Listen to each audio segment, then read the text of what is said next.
What's up, nerds? It's Havoc, and guess what? Today we've got a 3v3 for you on Gazala Landing Strip. I'm playing US Forces, and we're going to jump right into it. So, I like this map. This map's really interesting. It's very open. There's a lot of space to maneuver. There's not a lot of shot blockers or sight blockers. And this is the perfect map for a weapon support center start, along with a Pathfinder start into Airborne. This is one of my favorite, and I think one of the stronger strategies for U.S. forces currently in team games. You get access to some great late game abilities with the paradrop reinforcements, the rocket strike, and of course the infamous carpet bomb. And you also have some great long range scaling infantry options through the paratroopers. This allows you to make some great use of the weapon support center, catapulting you into a fast tier 4 where you can get some of your better tier 4 vehicles out. And like I said, you know, with the paratroopers, you've got some good scaling long range infantry that is beefy, and we'll see those put to maximal use on this map. Our opponents, we're actually up against what I'm pretty confident was a pre-made. You can see the ranks there in the top. My elo for team games or bigger team games is still on the lower end compared to, I guess, what you guys are probably used to seeing around 2K elo. But I just started this, so we'll get there eventually. Now, early game, I'm focusing on controlling my side, getting as much vision as possible. Right near, I'm supporting the capture of this +5 fuel with my 1919. Love this opener from my teammate here with the Dingo start, and to the Vickers, offers some great firepower in the early game. German player did a good job of actually wiring this green cover and putting him in a difficult position at the beginning. And our German opponents are playing smart at the very beginning. The worst thing that you want to do against something like a Dingo is spread yourself too thin and let it kind of isolate and pick off your squads. But here they do a good job of working together and forcing off my teammate. The Pathfinder and 30 cal combo is an awesome one because the Pathfinders provide the extra vision at range, and the 30 cal allows you to kind of prevent your opponent from closing in on you. And you can also engage targets at the max range as possible. So you can see here, like, we're staying out of combat range. He's actually not exchanging fire with me. He's just shooting at this section here, but I'm able to fire at him because of the vision granted by this Tommy section and the Pathfinder. And in the early game, we just want to maintain control of these fuel points. Right now, I went for a double MG start. If I was up against Dak, I would probably go for a Bazooka Squad second instead of another MG. But this MG is going to allow me some extra staying power on the field against my Wehrmacht opponent, and some great firepower to trade with these Grenadiers. As he moves into the green cover, I'm just going to back away so that he can't hit me. And I'm going to start moving my Pathfinder over to the left-hand side, since I know that both of the Wehrmacht players have consolidated here kind of in the center. And I'm in no rush to apply extra pressure here, because I'm going to be skipping my motor pool. I know I'm going to have good access to the tier 4 tanks relatively early compared to the opponents. And here you can see we're running into a Pioneer. We're just going to kite backwards until he's forced to retreat. And again, we're just keeping an eye on him in the middle with the Pathfinders. Have the machine gun set up to cover this fuel point here. And this is my typical opener. So I'm going 2 Pathfinders, 2 MGs against Wehrmacht, or 1 Bazooka Squad against Dak, into ISC, Engineer, and then I'm going for my M3 half-track as early as possible. The M3 is awesome because it allows you more staying power on the field with the Reinforce. The top cannon is also very valuable for dealing light anti-infantry damage in the early game, and it can deter things like a 2-2-1 or an early 2-5-1 from your Wehrmacht opponent. And in this case, you know, we're bleeding a little bit of victory points, but we've got good tempo and good fuel control in the middle here, so we're not overly concerned about this center VP at the moment. And now that we've got all of our forces together at the front, everybody's back and reinforced and healthy, we're going to start to probe the middle section to see if there's an opening for us to capitalize on.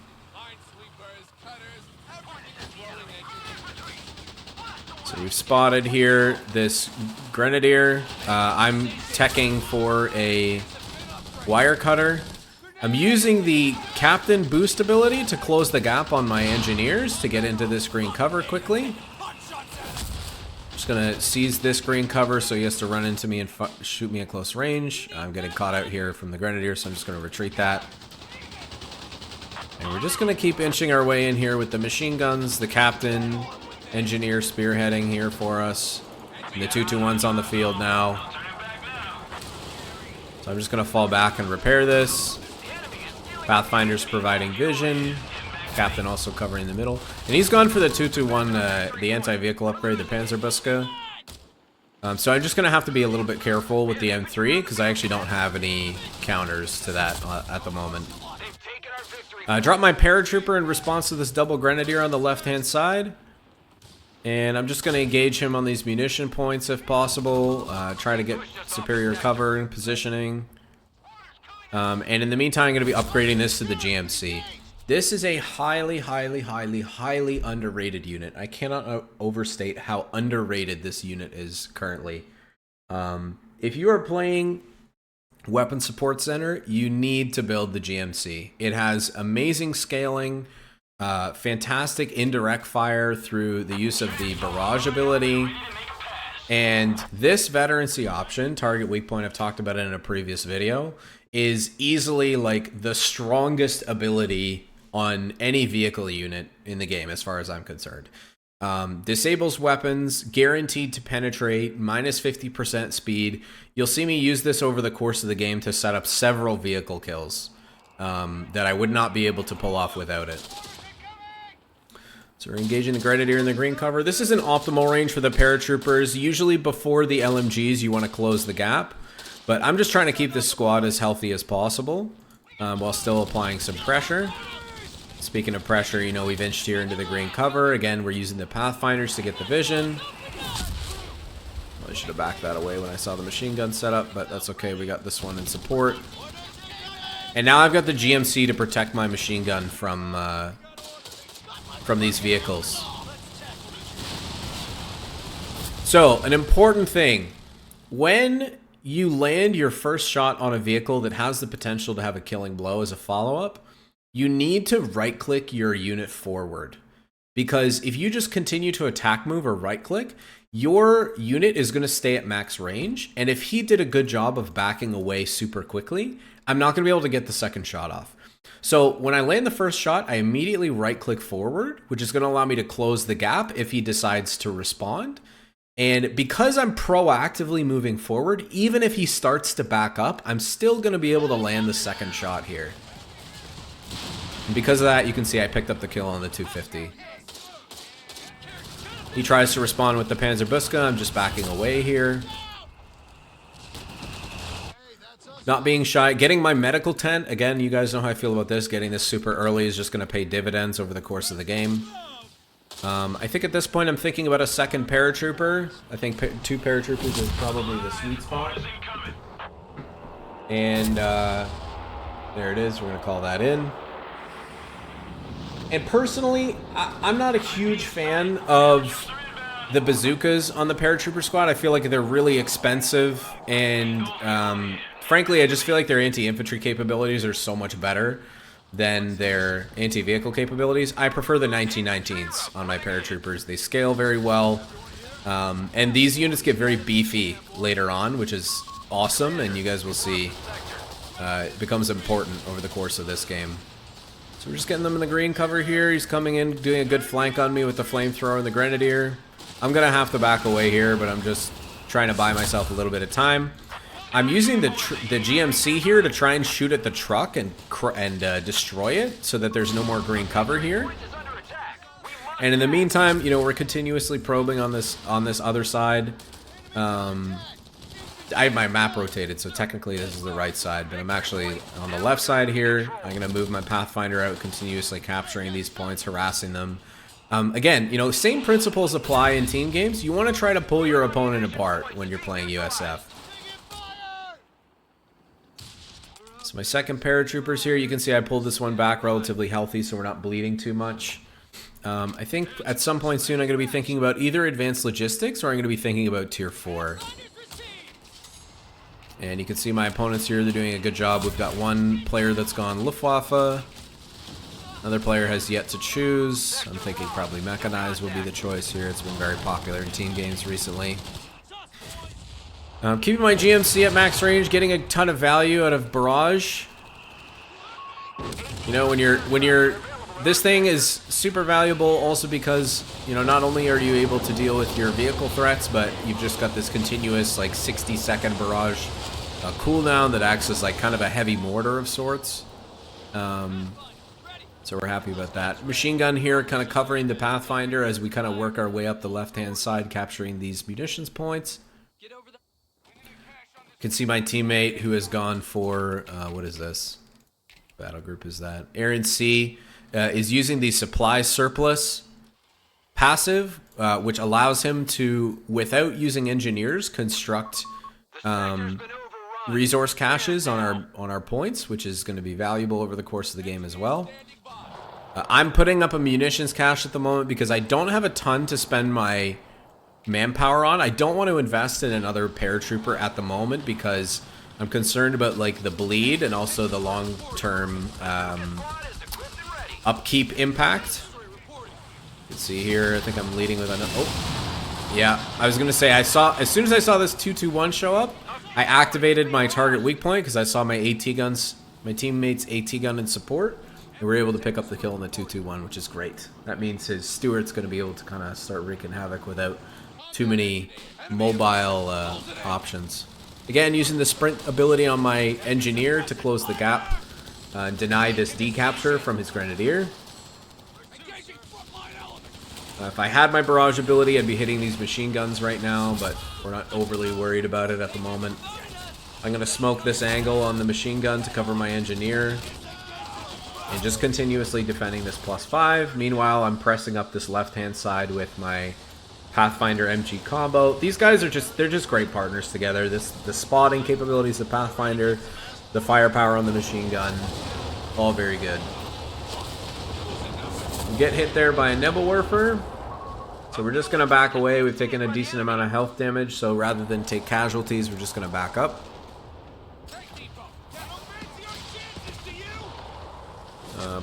Double paratrooper coming in. Going for my LMGs on these guys. This paratrooper I'm focusing on closing the gap because I don't have the LMGs. And this one I think I'm just attack moving in here. So we've run into a couple grenadiers. Machine gun we're going to get set back up here. And see, I'm just kind of baiting him into this machine gun arc. And now he's suppressed and we're going to win this engagement. Does a good job of suppressing this unit here, but thankfully my teammate's got a sapper here in support. GMC looks like I've been continuously barraging this sector in the middle. Now let's talk about so recon over smoke bombing run. I mean, recon has amazing synergy with your late game airstrike abilities. I think it's generally the better option.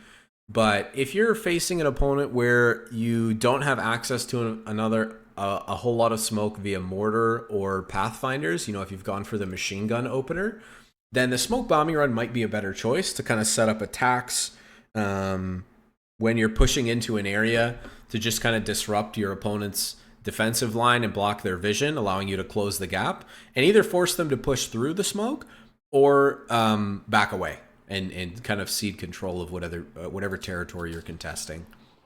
Once I hit about 180 fuel, you guys saw I started building my tier 4, so I'm thinking about getting a tank here pretty soon. Well, that's pretty bold, man, that grenade. That was a great grenade though, wow. Hopefully he doesn't lose it. Hero Sapper. Getting my paratrooper squad into a green cover position, and my GMC is going to be integral in defending against this Wirbelwind. You can see I'm just keeping it at max range. You know, I'm baiting him in here with the paratroopers, and then we're getting these opening shots off. I'm not going to use this ability unless I anticipate that I can set up a kill with it. We can also see here that I'm actually opting for survival training to give my infantry the extra health. I don't think I actually teched logistics here.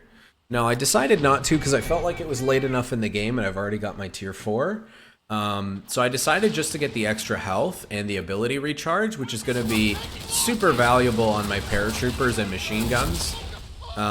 In terms of reducing the amount of bleed damage that I'm going to take. Because I'm just not going to drop as many guys with the extra 10 health on everything.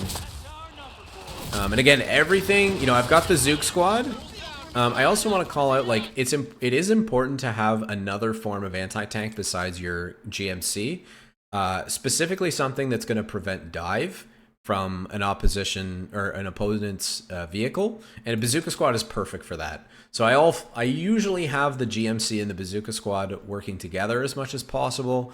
I try to play relatively conservatively with the bazooka squad and defensively so that I'm preventing dives using the bazooka and using the GMC for the offense just because it's much more mobile and can more consistently penetrate the frontal armor of vehicles.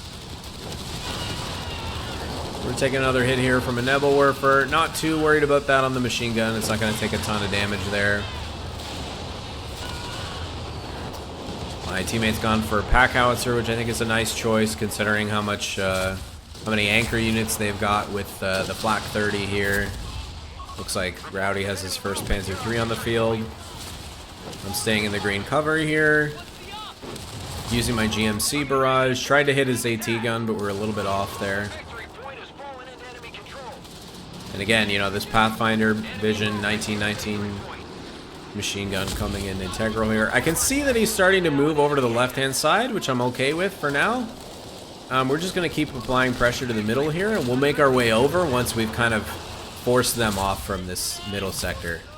The last thing we want to do is pivot all of our units over here and create this big opening where the opponent could potentially come in here and close the pocket with some of their vehicles and just isolate all my units on this left-hand side. And this is why controlling the center section of every map is so important, because it gives you the freedom to rotate freely without the fear of getting cut off. Now, I also want to call out here, I've opted for paradrop reinforcements. I actually feel like this is a pretty underrated ability as well. This can be integral when you're dealing with a big push from your opponent, or you're making an intense attack on an area and you're anticipating a lot of casualties.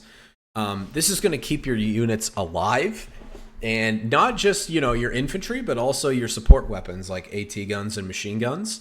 It's going to drop the additional reinforcements in and keep them alive and fighting much longer than they would otherwise be able to. I'm engaging these Panzer Grenadiers at long range here with the paratroopers, since they do virtually no long range damage. Taking a little bit of damage here from the Pathfinder. And you can see, like, you know, once I drop below half health, I'm not going to stick around too much longer unless I'm anticipating there's a ton of value in me being here. But these guys are really just holding the line, you know, they're not dealing a ton of damage, they're not stopping any attacks at this point. We can see there's a air raid, or a Luftwaffe strafe coming in here, or a loiter. The team's doing a good job of holding the center section regardless. More Nebelwerfer barrage. I'm rotating my GMC over to help address this Wirbelwind in case he decides to get aggressive. But he decides not to. And I'm going for the Sherman here. Just a great generalist. Great at this stage in the game. Don't have to worry about too much AT. And I have lots of flexibility in the kind of targets I can tackle with the Sherman. So I think generally, like, leading with opening here with like either a Sherman or a 105 can be a great choice. But in this case, we opt for the Sherman because we want more direct fire and mobility than the 105 will offer. The 105 is just a little bit slower and more focused on anti-infantry. Again, using my captain's sprint to deny this decapture. Sherman's coming in here to engage this Grenadier at max range. I'm going to try and finish it off with the Sherman. I don't know if I managed to do it. Yep. Nice. So that's a nice kill there on the Grenadier.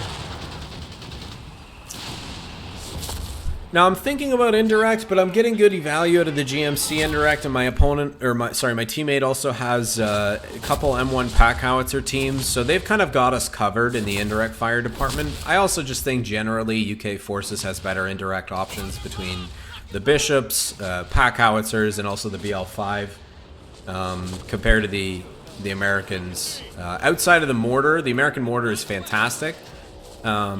But generally, I don't find myself using howitzers a ton. I just feel like they make themselves big, giant targets. And of course, you know, the GMC indirect. Bazooka squad covering a potential push from these Panzer IIIs. Just counter barraging a mortar with the Nebelwerfer. I want to call out also, so I don't typically do this, but because I know he's barely paid any attention to this side of the map, if there's ever going to be a squad that walks over to this VP, it's probably going to be isolated. And so for that reason, I've decided to construct a fighting position, put a machine gun here that's going to cover this VP, that's going to, you know, be able to suppress and deter those isolated squads and allow me to continue concentrating all of my population and forces to the middle in defense here.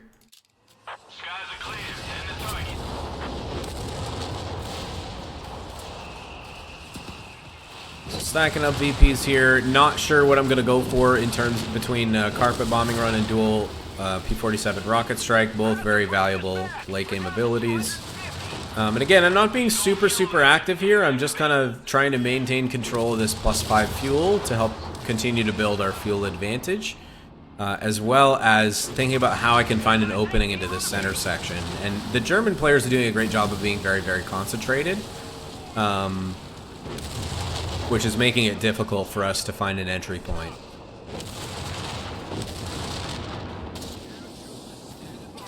So I'm using a flare to kind of probe this left-hand side and see if there's any openings for me to close into. This is an often forgotten ability. I mean, if I had just walked straight in here, I would have run into his machine gun and had to retreat. Thankfully, I'm able to spot out this Panzer IV, which means I'm allowed to get in preparation for him pushing up the middle with it, which he does, right? So this flare provided me some integral knowledge that's allowing me to reposition my vehicles to deal directly with this Panzer IV as it closes in. He actually hits a mine that I planted here a little while ago. And now I sense blood. So I'm popping my target weak point ability, going straight in with my Sherman.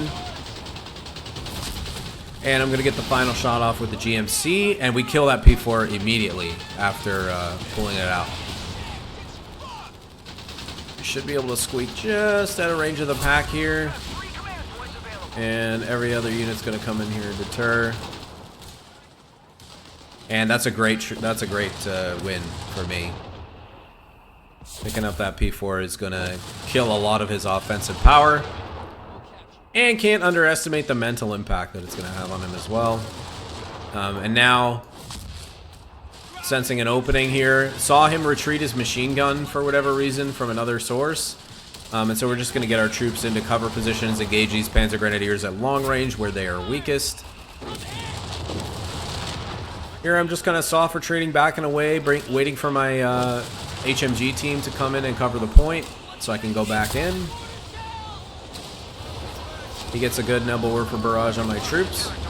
And because of that survival training, I've got extra staying power in all these situations where I can engage in combat for longer, get more veterancy because of the survival training that I bought. And now I'm going for a Hellcat. I'm not sure if I actually finished building this or not. I think I reconsider at some point because I also know we're going to need some anti-aircraft to deal with these loiters eventually. I think we do follow through with it. Oh no, we did cancel it. Yeah, so I say to the team, I'm going to get the AA.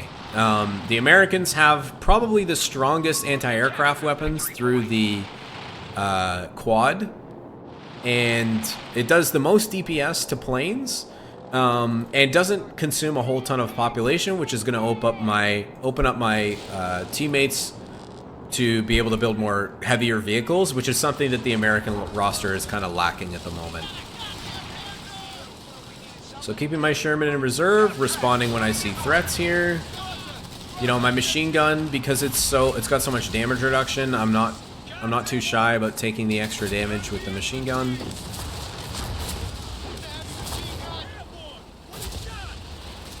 He's got a great position here for the machine gun. I think I'm barraging this MG with the 75mm. Have an M1 here in reserve as well. Because I didn't build the Hellcat, I decided to opt for an M1 AT gun. You can see right here the DAC player, you know, heavily mechanized force. My teammate here responding with 6-pounders, Crusader, and plenty of sections to back it up. So he lands a good barrage, hits my GMC and a couple squads on retreat. Using the flares to kind of gauge, you know, where's my opponent at, where are their potential openings, and if you don't see anything, like, don't start to sweat too much. You know, it's very close in terms of VPs, and keeping them busy and occupied in the middle. And if they decide to start to push over to the right-hand side, then I'm going to be able to be very active, push up the middle, and potentially decrew and kill some of their artillery pieces.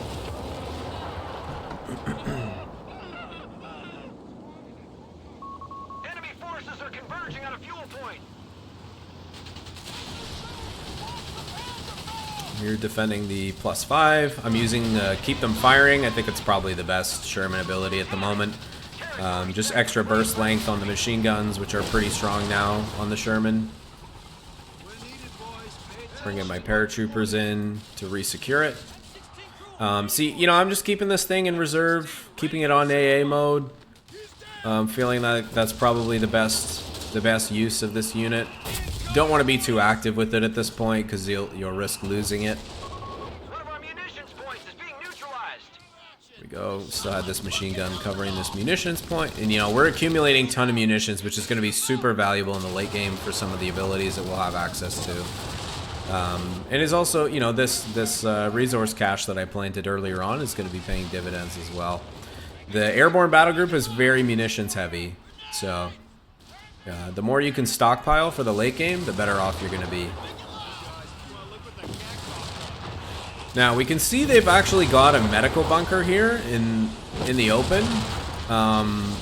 It's a great place for them to kind of soft retreat back. I actually managed to lose my AA half track to the West Barrage, which I believe was targeting the M1 pack howitzer. But anyway, you can see these things are going to get torn apart really quickly. They have a lot of indirect fire on the other side right now. And this guy's got 2 Nebelwerfers, 2 Wespas. Oh, Bazooka Squad. Gonna lose that, unfortunately. So, knowing how much indirect fire they have, and also that they're going to be primarily concentrated around this medical bunker, I decided to opt for the carpet bombing run.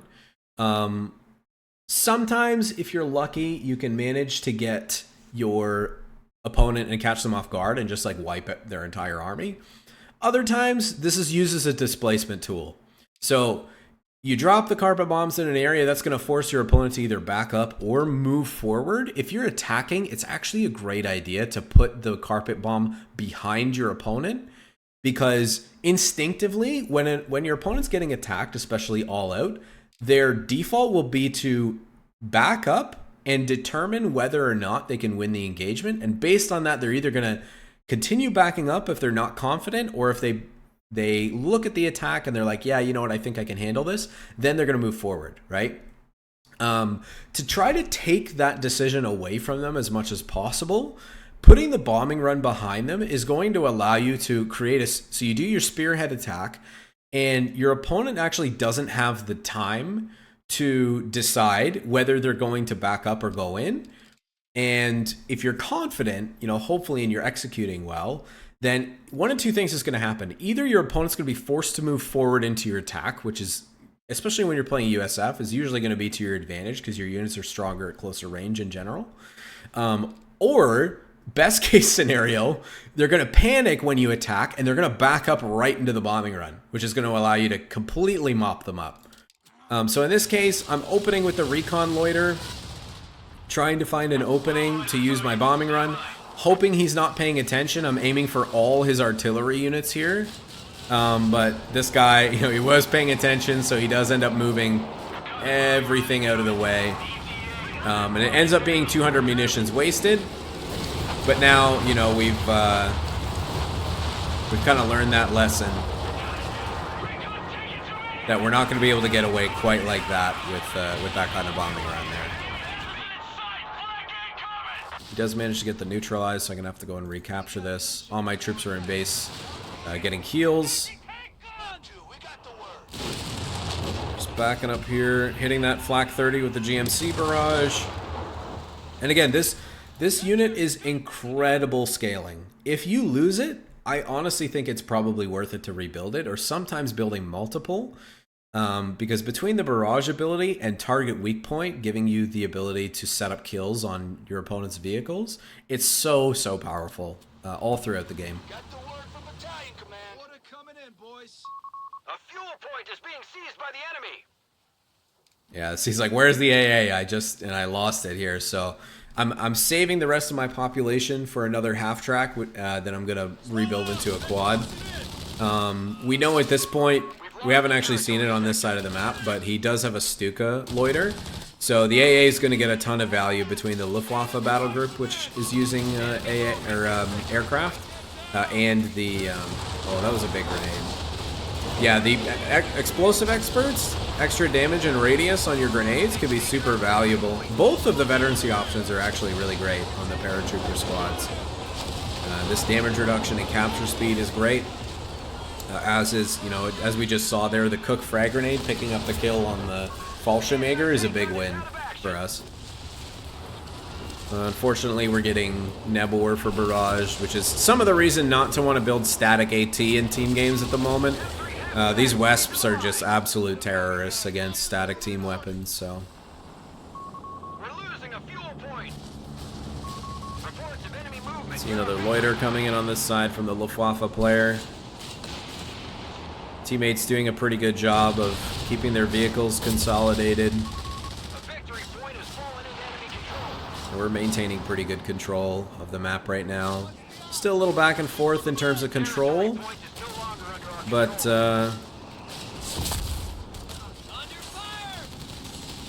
just gonna try and deny the capture here. Teammates got a 17 pounder, which is a great choice, I think. Is a little bit dicey dealing with these Wesps if he targets it, and I think like when you're using something like a 17 pounder, once you've revealed your position and got a volley of shots off, you probably want to reposition it because your opponent's going to be targeting that as like a prime target for their artillery, and so what you're going to want to do typically is like reattach it to a truck, and even if it just means moving it over like a few spaces so that if he barrages this area you're not taking the damage or revealing the position. It's just something you need to be really proactive in doing with these big static weapons like this or the 88. So we can hear the West barrage firing, and yeah, see, like we said, he knows this 17 pounder position is here now. And so he's just targeting it with these artillery pieces he's got. Lots and lots of artillery, I think, from von Clausewitz. Double Nebor for double Wespa at this point. And I don't know what happened, but my opponent was like, or my teammate was like, all right, we're going in. Didn't really communicate it super well, but, you never want to leave your opponent and totally hang them out to dry. So in this case, I'm trying to follow up as much as possible and clean up some of the weapons that he's left behind in letting his grants die. It's possible that he had a lot of... no, not really. I was going to say maybe he had a lot of resources, but it certainly doesn't look like it. A lot of munitions, though. Again, those munition caches paying dividends over the course of the game for the whole team, not just for me. They've captured a victory point. So we did manage to wipe a whole bunch of team weapons here, which is really nice. We picked up an MG42, one of the Flak 30s. I think there was a pack here as well. We're just going to keep inching our way up the middle here. We're not going to get too committed. I'm actually using my Captain Barrage here to hit the bunker. And then I'm going to try to finish it off here with the high explosive barrage from my GMC. And that's going to take away their primary source of healing here in the center, which is really nice. Now, there's a good chance we could have got more aggressive and decisive at this point and trying to close the game out. But honestly, with how much was happening and how many units were still on the field, I really couldn't evaluate the strength of my opponents at this point. I mean, von Clausewitz still has quite a few units on the field.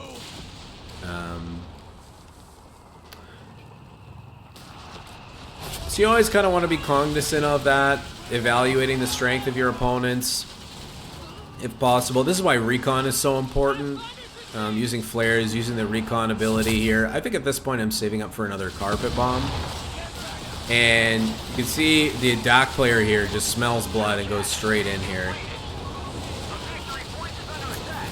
And we're trying to protect. Oh, the British loader picks up one of those P3s, which is nice. My opponent's here has gone for Martyr. There's a long-range solution to some of my vehicles. Pulling on my paratroopers out of base again. Going for a second Hellcat because I can tell at this point they're leaning into heavier armor, including a Brumbar. And we're just keeping this, you know, again in reserve, preparing for those loiters.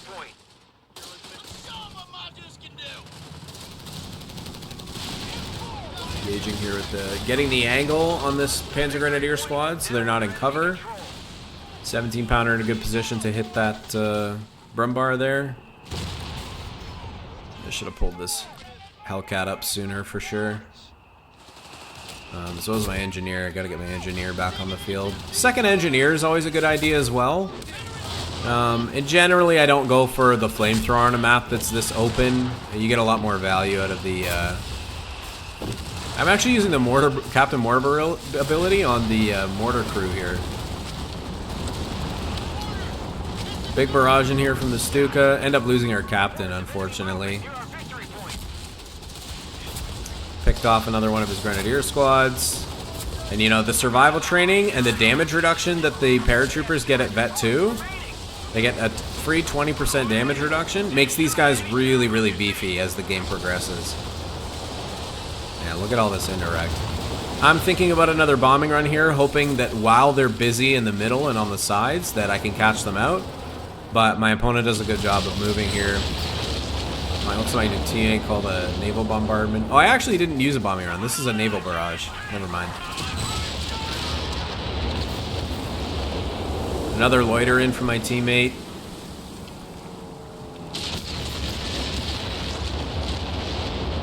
We actually have both players using the anti-tank loiter and naval barrage, which is a lot of off-map firepower. Really nice for me. Oh, good hits in from those planes. Wow.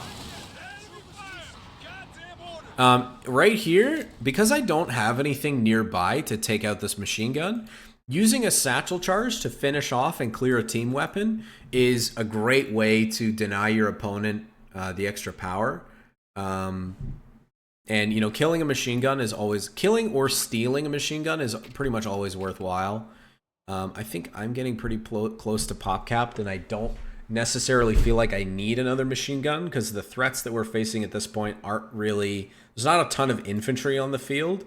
It's mostly just the indirect and armored options, so taking this out is just going to give me more mobility on the field, and that's a win for me as well. Getting another engineer here so I can keep my repairs topped up on all my vehicles. Spearheading with the paratroopers as they are the beefiest units I have at the moment. If I had the population, I would be thinking about another Hellcat, potentially.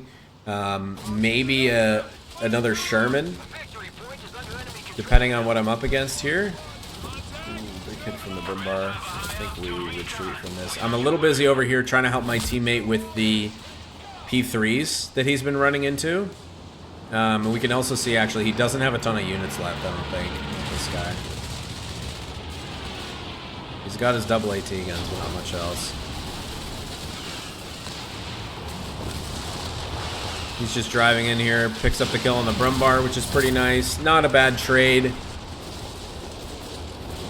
And I want to talk about something that I've mentioned before in the context of 1v1s, which is vehicle tempo. Which is essentially like when you have numerical advantage for vehicles on the field, it always favors the allies, generally. Having more vehicles is always better for allies. And so when you have an opportunity to trade a vehicle out 1-for-1 and you still have the numerical advantage on vehicles, that's always a win.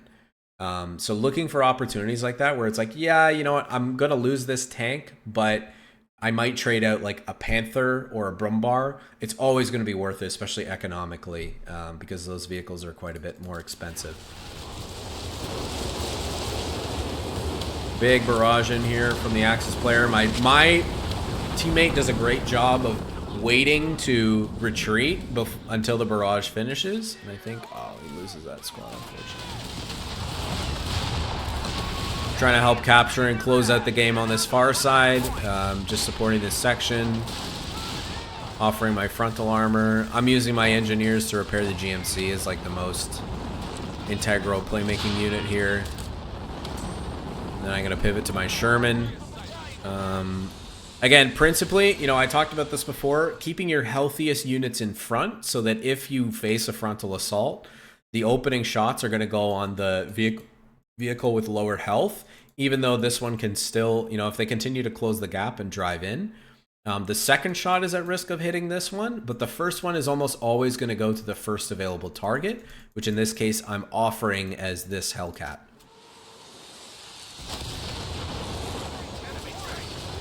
Just using my Pathfinders here for vision. And I see Von Clausewitz actually gone for a double Panther here. Should have backed up a little bit sooner. I think I thought I could kill this. Yeah, so there, another perfect example of target weak points setting up the kill, but the P3s are coming into close here, along with the loiter. This is going to be really costly for me. I'm just trying to get the gun motor carriage out at this point. You know, we've got, I think, double AT gun, or double AA guns here with my quad.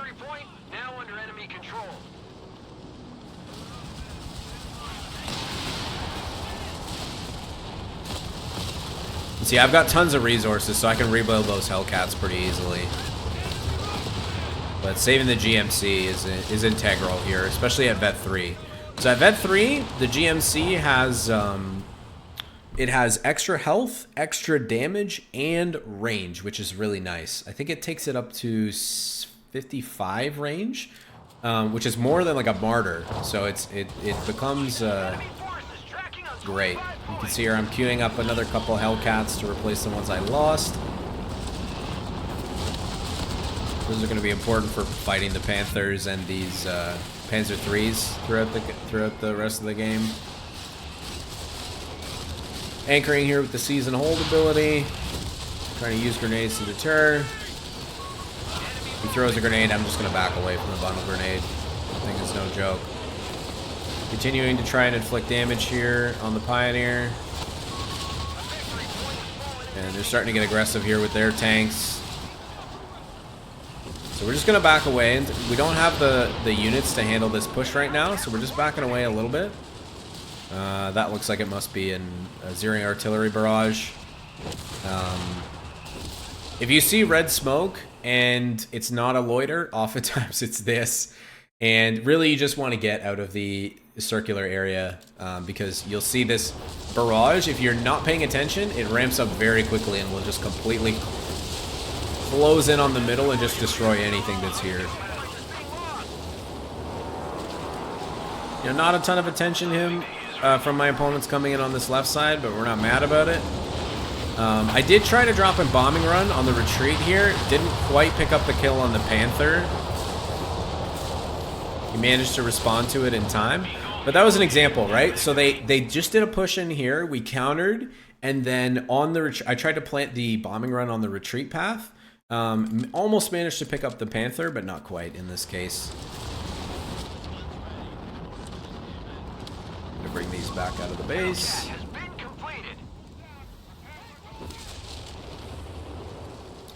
Again, double Hellcat here is definitely my best option considering how much armor they have on the field.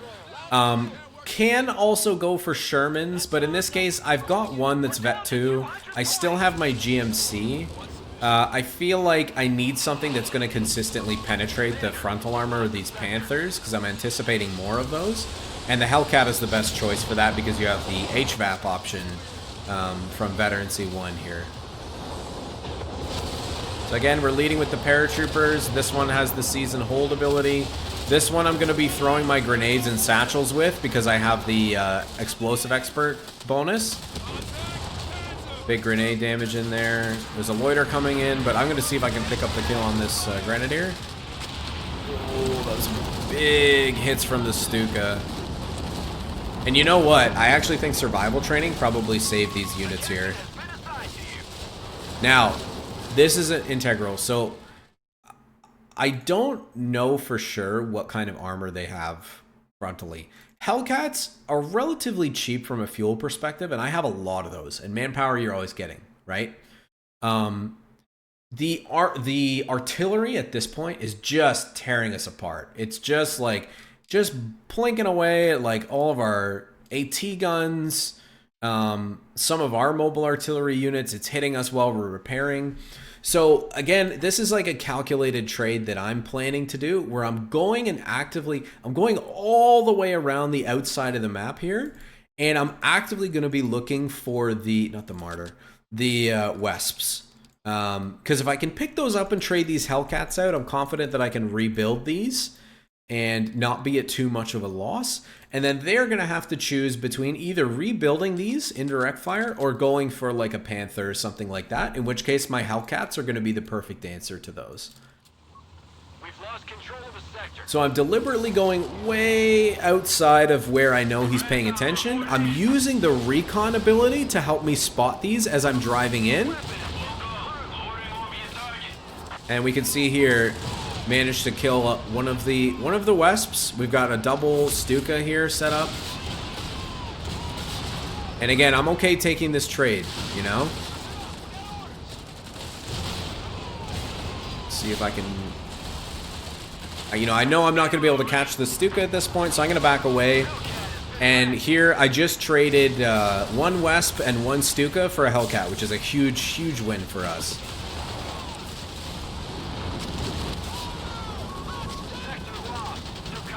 Good discipline here, holding out on the Faust.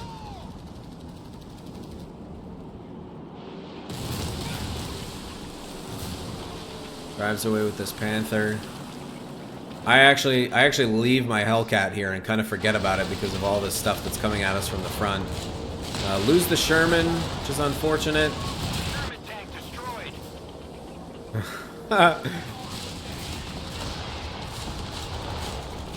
P3s I'm trying to handle here, just keeping my GMC at long range in position. I actually rebuilt my captain that I lost. The combination of the support veterancy that you get, along with access to flanking maneuver, and both of these abilities are making the captain well worth the investment of rebuilding. So I would encourage you guys, if you lose your captain, and you've got a little bit of extra manpower, don't be afraid to rebuild it, because it adds a ton of value. He actually finds my Hellcat here. I'm not even paying attention at this point. I'm too preoccupied doing something else. And he manages to get the kill on it, which is unfortunate. It actually turns my one Hellcat trade into a two Hellcat trade. Still, I think a winning trade, but definitely less optimal with losing that. Oh boy, that number worker almost kills my GMC. It's crazy. We're needed, boys. Pay attention. Order coming in, boys. Paratroopers remaining my infantry anchor here. Gonna use the season hold squad to close the gap because they get extra damage resistance on the VP. And again, I'm gonna be throwing the grenades with this squad here. I know this is the zeroing artillery, so I'm choosing to move forward in this case. and hopefully wait for the zeroing artillery barrage to subside before I retreat. Again, using this squad to throw the grenades because I've got the packed explosives here. Sidestepping the grenades, waiting for the barrage to finish. Focusing on the lowest target, which is the grenadiers here. I think I used the captain artillery barrage on this Stosstroop, and I'm just trying to secure the point before I get forced away here. Now, once I start taking the Wesp fire, I think I retreat because I'm afraid of a tracking barrage hit finishing me off. Again, rebuilding the Hellcats. Teammates doing a good job of using their airstrike abilities. They had quite a few resources, actually.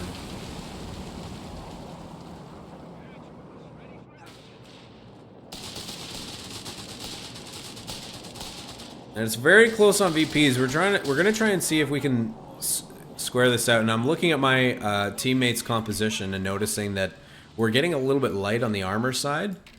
And I know that we need to be anticipating some Panthers coming in. So we are asking for the team to continue building tanks. She didn't see getting 17 pounder to hold left. Yeah, I think that was a good choice too. 17 pounder, always a great option, especially now that we've managed to pick off some of their indirect fire. Got my double Hellcats back on the field, recovered one of my AT guns, and then I'm going to be setting out with my paratroopers here any second. I think this is pretty bold, honestly. I think, yeah, a little bit overcommitted here by this teammate with the 2 grants against the 4 P3s. And I think, looks like he might be coming back in, actually. And I anticipate this, too, so I'm bringing the Hellcat in, but I'm actually not paying attention. Because I was focused on what was happening in the middle here, and I end up losing the Hellcat.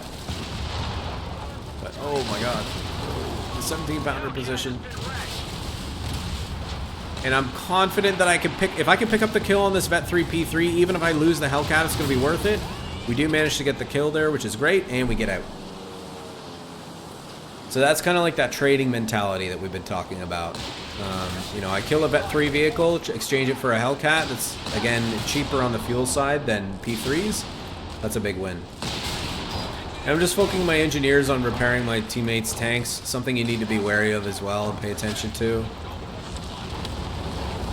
Another Stuka barrage. I think right now I'm going to be saving for another Hellcat as soon as I can. Paratroopers, again, my infantry anchor heading up the middle here. And you can see as these guys scale up, they start to do some pretty serious long-range damage. Responding quickly here with my GMC for this Sturmpanzer. This guy's doing a pretty good job with his 17 pounder positioning. Let's get the snare in. No, not quite. But I think he might kill it anyways with the 17 pounder. Oh, it's so low. Not quite.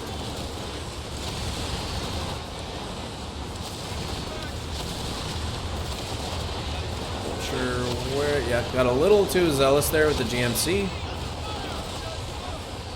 And again, I'm very comfortable engaging my opponent here at long range. Rebuilding my Hellcat there.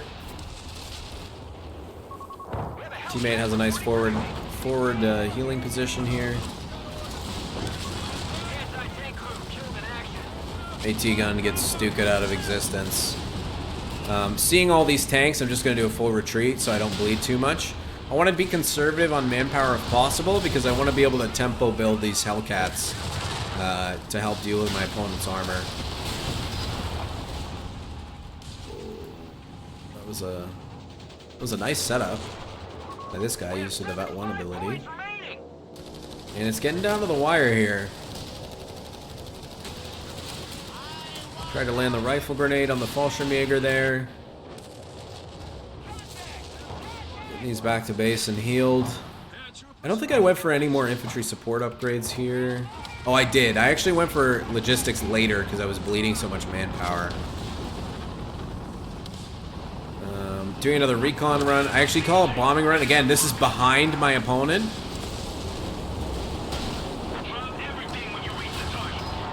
Iraqi actually backs right into it.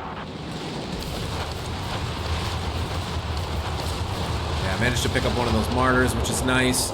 Coming in to follow up again with the Hellcats, right? We talked about committing once you use those bombing runs. You always want to have some kind of a follow-up so you can clean up whatever units you manage to either heavily damage or decrew. Using a bombing run when you're like retreating or something is rarely going to pay off. So that's what you want to be holding your resources for in those cases. It's another zeroing barrage. I think my teammate wasn't paying attention, ended up losing a squad here to it. Paratroopers coming back out to the middle.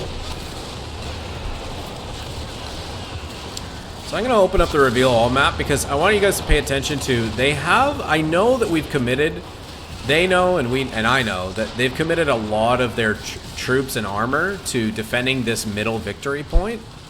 And we're actually quite close to winning on VPs. So rather than continuing to butt with them head on, I'm thinking about, okay, what other angle of approach can we take here where we may be able to hit them somewhere weaker in order to close this game out? Because they've only got 15 VPs left. Again, using my explosive squad to kill the... And they have lots and lots of indirects to defend this victory point too, so...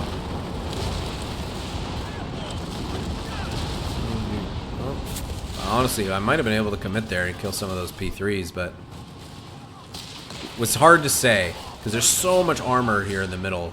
We can see all the attention here is happening in the middle. Get myself a third Hellcat. Commit in, following up on my teammates' loiter here in this case. I know I'm going to lose this, so I'm just committing everything to try to trade out as many vehicles as I can. I actually don't manage to get the second P3, which was unfortunate for me. But we did kill the Panther, and... Actually, was that it? Was it just the Panther? It might have been just the Panther. Unfortunately, lost both our Hellcats. I think it was the loiter that caused me to miscalculate some of the damage that I was going to deal and trade it down. And now we're actually down on armor. Over here, I'm actually hunting for this Vet 3 P3. As I'm coming in, I think I'm looking for this guy. You can see here, when I make my final shot, we managed to pick up the Vet 3 P3. Trading out a low vet vehicle for a high vet is almost always worth it. And again, don't have a ton of units left. We're getting low on VPs. Unfortunately, with that play, I kind of threw, most of my vehicles away. Oh, the zeroing artillery. Yeah, we're just going to get out of there.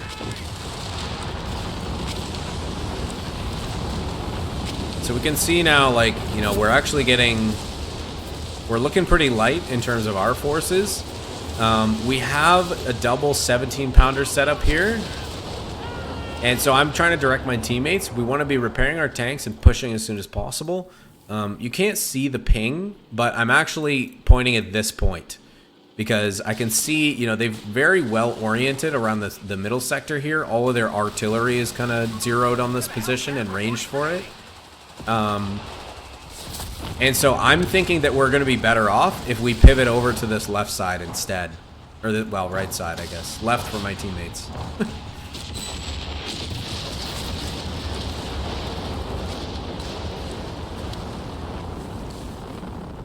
Good neutralize there from the teammate. Even though he lost his Vickers, I mean, it was a good neutralize. It saved us on the VPs. I think I opt for a Sherman here just for the extra durability. Hoping I can bounce some of the P3 shots potentially that we're up against. Oh, and he actually spots me with the Martyr. Gets the Faust from the Cloaked Fallschirmjäger. And yeah, again, you can see they're orienting most of their armor towards the middle.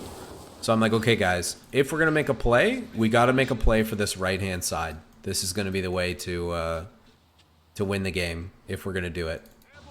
So we're repairing our tanks and gearing up for one final push on the far right-hand side. It's kind of a make-or-break situation at this point. There's my Sherman. Trying to help my teammates repair their vehicles as quickly as we can. This is our last stand. We only have 50 points left.